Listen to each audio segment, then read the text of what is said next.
many of his more problematic characteristics become even more evident. That he is even more disconnected from his own country and from his own elite and cocooned by, as I said, cronies and yes men. Even more convinced that he has enemies around him, and especially that the West is hell-bent on undermining him, his regime, and indeed his country. And it's that insecurity, which has always been, frankly, I think, at the heart of understanding Putin. You know, this is a man who has constantly felt that he's at threat. And his own lesson that he learned running with street gangs in Leningrad as a kid was, if you know you're going to get into a fight, you throw the first punch. That's often explained his aggressive actions. It's actually fear.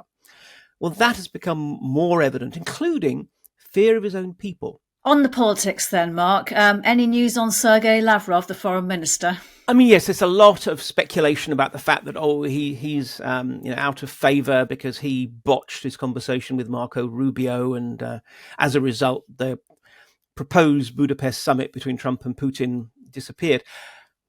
I suspect it's something as basic as the fact that he's ill. I mean, first of all, Lavrov does not freelance. Increasingly these days, he's little more than, frankly, Putin's dictaphone, sent out to go and repeat whatever implausible message he's expected to do so. On the other hand, he, like so many of the Russian leadership, is in his 70s. And the interesting thing is, we never hear about any of them being ill. Now, unless it's the healthiest collection of 70-year-olds you've ever come across, it's clear that some will be ill from time to time. I suspect this is something that the Russian press is told not to report, because it would draw attention to the potential health issues of a certain 73-year-old Vladimir Vladimirovich Putin. So, I mean, I think it's just that he's out of circulation because he's ill or whatever, and maybe staying out of circulation precisely because of the Western media feeding frenzy, because they love creating, this is dramaturgia, sort of dramatic stories that distract us away from the important stuff. Because while we're saying, where's Lavrov, we've got the Americans coming up with some peace plan over Ukraine. So, look, I think given that Lavrov is a man who's been trying to retire since 2014... Should we stop talking about him then? Yeah, exactly. Look, if Putin really wants to punish him, given that Lavrov is desperate to retire, he would keep Lavrov in place. So we'll just have to wait and see. I mentioned earlier, we mentioned earlier, the corruption investigation that's going on at the moment in Ukraine into this alleged siphoning off of money from the state energy sector. An ally close to Zelensky managed to get out of the country before the police came knocking on his door, before he could be arrested, and two ministers resigned. I mean, how has that scandal gone down in Moscow? Well, obviously, they're delighted by it because, firstly, it speaks to their own narrative about, this corrupt neo-Nazi cabal who's running Ukraine, blah, blah, blah. Secondly, they're very happy because they can frame this, especially to their own audiences, as signs that the West, and above all the United States, is tiring of Zelensky. Because after all, to go into the sort of detailed politics, you have agencies like the SBU, the Ukrainian Security Service, which are very much close to the presidential administration. Whereas NABU and SAPO, the independent anti-corruption agencies which have launched this investigation and publicized it, are indeed that. They are independent. Now, the Moscow line is that quote-unquote independence actually means that they are controlled by Europe or controlled by the United States. So they are framing this as America giving Zelensky a signal to basically not mess around. And, it's tightening the leash and so forth. So they're using this as an opportunity to not only lambast Ukraine again, but also to try and reassure Russians that, we said this war might well be over. Well, here is a sign that it really might well soon be over. Interesting. So your book that I mentioned in the opener, you've updated it. We need to talk about Putin is the title of it. What do we need to know about Putin? You're saying that he is more Putin than ever since you wrote the book. In the context of the Ukraine war, what does that mean? Well, I mean, it's particularly interesting because, look, I mean, I have framed Putin as this essentially quite risk-averse figure for all his kind of macho PR. And then in February 2022, he seemed to make an incredibly bold and indeed foolhardy move when he invaded Ukraine. And at first I was thinking, oh my gosh, did I get it wrong? Well, you'll never get an academic to admit surely that they got it wrong. And lo and behold, I indeed, over time, as it became clearer why he had made that move, I think it became clear that actually it wasn't that he thought he was doing anything daring. He was genuinely convinced that this was going to be an easy operation, and a few weeks or months later, Russian forces would be pulled out, leaving a proxy government in place. And what we've seen in really, I mean, even before, but certainly especially in the years since the invasion, is, as I say, Putin being still demonstrably the Putin of, say, 2017, when I wrote the book, but many of his more problematic characteristics become even more evident. That he is even more disconnected from his own country and from his own elite, and cocooned by, as I said, cronies and yes men. Even more convinced that he has enemies around him, and especially that the West is hell-bent on undermining him, his regime, and indeed his country. And it's that insecurity, which has always been, frankly, I think, at the heart of understanding Putin.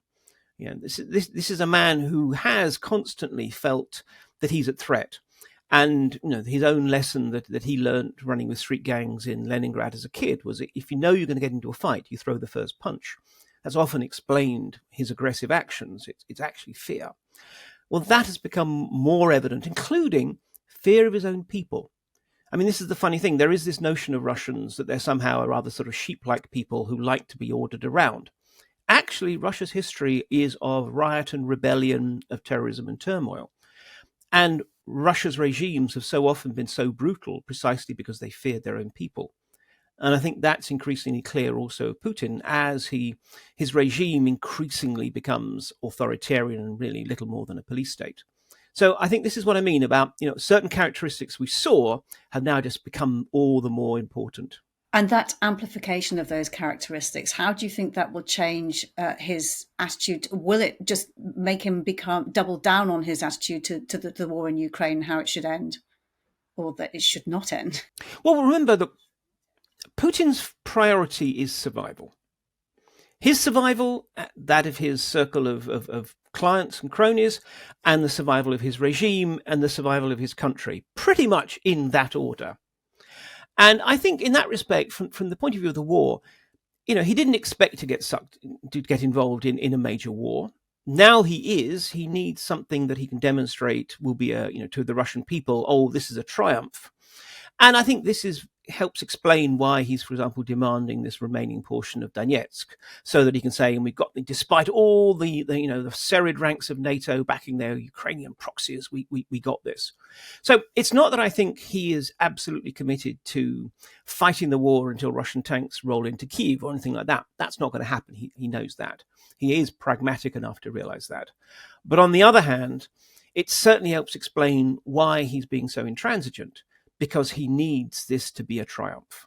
Because otherwise, I think he fears that he gets flanked by both an unhappy elite who didn't want the war in the first place, and the ultranationalists who essentially are saying you should have gone even harder on this. Just interested, finally, Mark, to get your thoughts on what will be spiking your interest in the coming months when you look at developments and you look at Russia and you look at the Kremlin. What are you looking for? I mean, I think what we're seeing is the economy sliding into recession, but as it were, sliding quite slowly and gently into recession.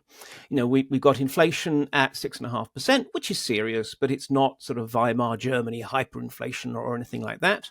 We have growing tensions within the industrial sector that is not directly connected to defense and so forth.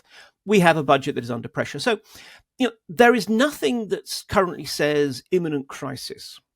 However, this is a regime that I think is increasingly brittle. Its capacity to respond to the unexpected, which in the past depended on complete control of the security apparatus, Putin's own legitimacy, and its capacity to throw virtually unlimited amounts of money at crises. All three of those are now severely constrained. And so in some ways, I will be precisely looking for signs of something. I mean, it sounds ridiculous to say signs of the unexpected, but precisely those indications that something other than the ordinary is happening. So, for example, periods in which Putin is unexpectedly out of sight, which might suggest that he is ill, or unusual concatenations of sackings of not just, rear area generals whom we knew were deeply corrupt, but frontline officers who actually seem to be successful, because that might suggest that they are grumbling or even conspiring behind the scenes. Unexpected churn in the upper levels of the leadership, particularly in the security apparatus, because all the leaders of the security agencies are frankly getting older. Most of them are more than 70 years old. So I think again it's those signs of something subterranean, because on the surface things are, I'm not saying great, but they are certainly bearable and dealable with for quite a while. But it's anything that suggests, there is a crisis that they're trying to keep quiet. And probably that crisis is going to become much more significant than it would have 5 years ago. Mark, great to talk to you. Come and talk to us again if you see any signs of that happening. Really good to speak to you. Thank you very much. Always a pleasure. You've been watching Frontline for Times Radio with me, Kate Chabot. If you'd like to be the first to get exclusive content, you can sign up for membership with the link below. You can also listen to Times Radio for the latest news or read it on thetimes.com.